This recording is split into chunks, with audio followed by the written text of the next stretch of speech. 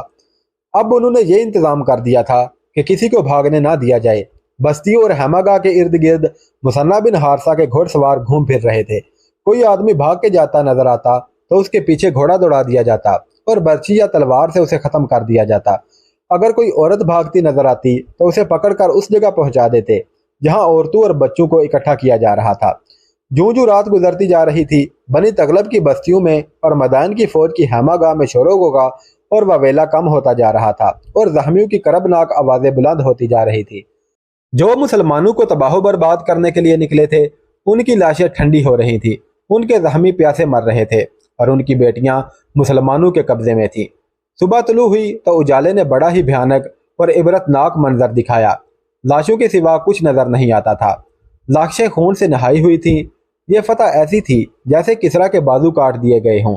خیمہ گاہ اور بستیاں موت کی بستیاں بن گئی تھی۔ جن گھوڑوں پر ان کفار کو ناز تھا، وہ گھوڑے وہی بندھے ہوئے تھے جہاں گزشتہ شام انہیں باندھا گیا تھا۔ عورتیں الگ بیٹھی رو رہی تھی، بچے بلبلا رہے تھے۔ خالد بن ولید رضی اللہ تعالیٰ عنہ نے حکم دیا کہ سب سے پہلے عورتوں اور بچوں کو کھانا دیا جائے۔